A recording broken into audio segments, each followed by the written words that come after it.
Okay, so it's great to be back after a while that we've been having a break because of the holidays, because of Rosh Hashanah, Yom Kippur, Sukkot, and I know that a lot of people took some time to get past some of the videos. Now all the videos, Baruch Hashem, I posted them in one place.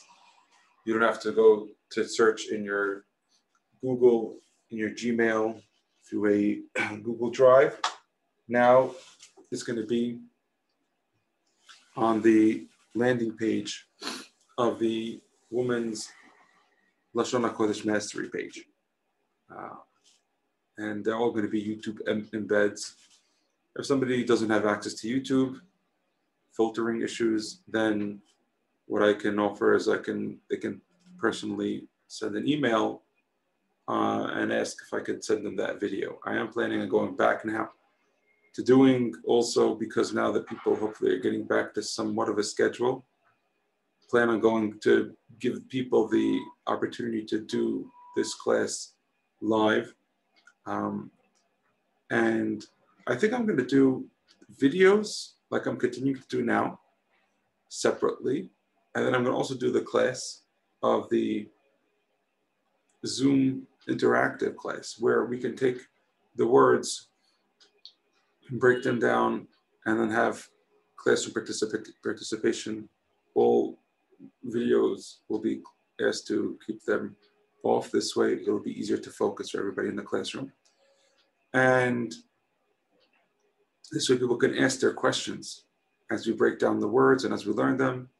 And hopefully that will be a more personalized, interactive platform. I would like to go back to the tefillah, which I'm very passionate about. I'm seeing myself how much there's endless chidushim, new insights that you get when you focus on the dikduk and the wording. I feel like this is something that the Orthodox, ultra-Orthodox world has so much to gain if they would, and they're lacking a lot of this, partially because we were taught the language and the laws of dikduk when we were too young to understand its importance. And afterwards, it's somewhat not so interesting for most people to do that. Okay, I see that the microphone is actually from the computer, so I'm not going to have to do this. That's not an issue. And as we're going to go on this journey of taking the tefillah, the sidur, and breaking all the words down one by one, I think we're going to get a lot of great new meditative thought processes to work on as we go through our prayers, as we daven. Now, we spoke about last time in the bracha of Asher Yatzar, we're transitioning from Asher Yatzar to Elokay Neshama. Asher Yatzar ended with the bracha, finishing off saying, Baruch Atah Hashem, Rofeh kol basar umafli la'asot. Blessed are you, Hashem, the one who cures all flesh.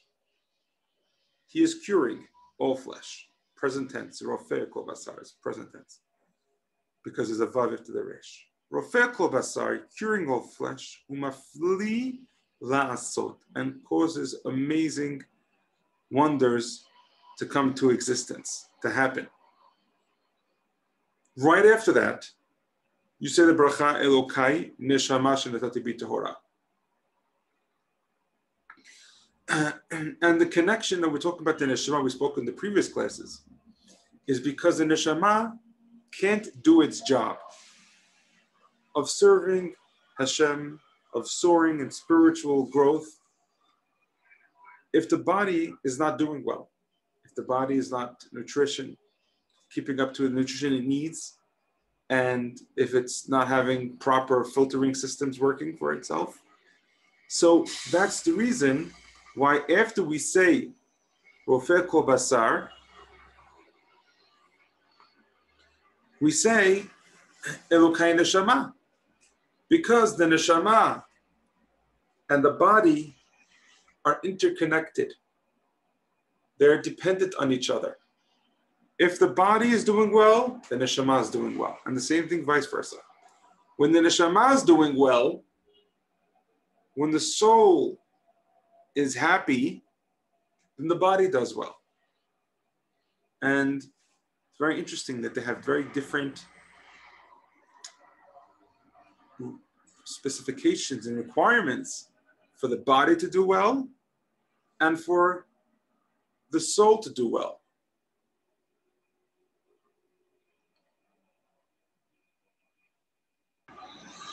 So it's actually funny that the two, seemingly the spiritual and the physical, they almost have exact opposite ways that they function best.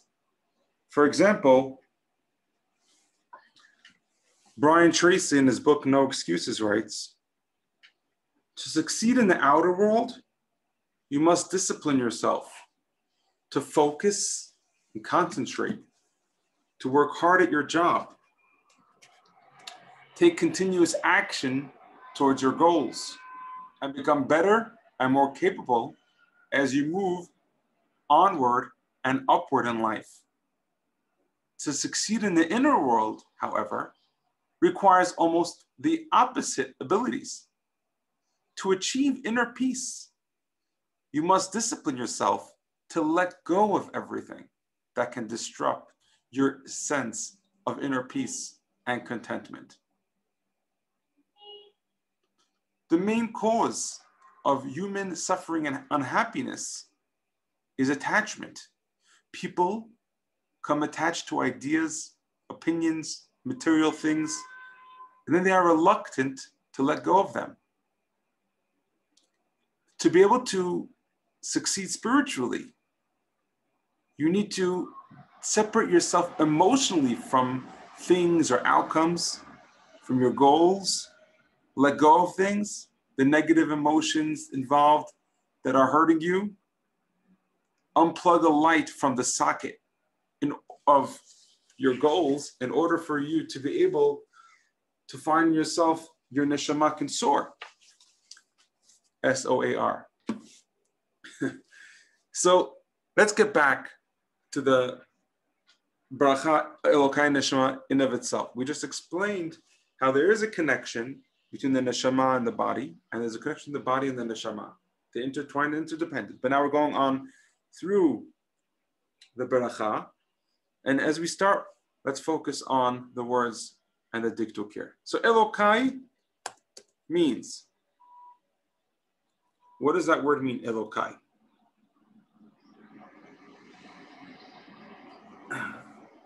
It means my God.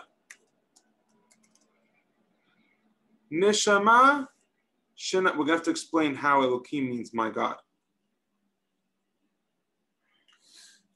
Neshama shenatata bi tehora.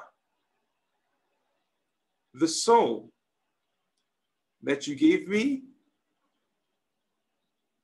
is pure. Now, let's look at that slowly. We find that when you have the question that I found to be very interesting when I speak to different rabbis and about the importance of dikduk, and we spoke about this, I think, in the first or second class, is that let's take a small diversion to the basics of dikduk. If I say Rosh Hashanah, that means head of the year. Which word here means of? So many Americans say of is ha, but ha is the. Ha is never of. So how do we get to Rosh Hashanah being head of the year? The answer is that when you have two nouns, of course a noun is a person, place, or a thing, and the two nouns are next to each other, Rosh and Hashanah. Rosh means head, and Hashanah means the year. So head, the year, turns into head of the year, because there is a word there that drops incognito. The word is shell. And when you have two nouns, one next to each other, the shell drops. Let's take the word B'nai Israel. What does B'nai Israel mean? It means sons of Israel. Now, we know that the of dropped because you have two nouns, one next to each other. You have the noun of B'nai and the noun of Israel. So the of drops. Now, what about when you have Banim Shel Yisrael? That's really, when you want to say the word sons, the proper way to say the word sons is Banim, not B'nai. So how did Banim Shel Yisrael turn into B'nai Yisrael? The answer is that not only does the shell drop, it schleps along with it also the mem. Whenever you have a plural word that's a noun next to another noun, so not only does the shell drop, also the mem drops. So it turns into B'nai Yisrael. So the rule is that shell takes the mem along with it. When I say Elokay Avraham, when I say Elokeinu means Elokim Shelanu. When I say Elokay Avraham, that means Elokim Shel Avraham. Well, I asked some rabbis, I said, the question is, if you say Susei Paro, that means horses of Paro. When I say Elokay Avraham, that should mean gods of Avraham, chas v'shalom. But why doesn't it mean plural, gods of Avraham? And the answer is because it doesn't mean every time that you have the A at the end means plural. It only means that there was a mem shell that dropped.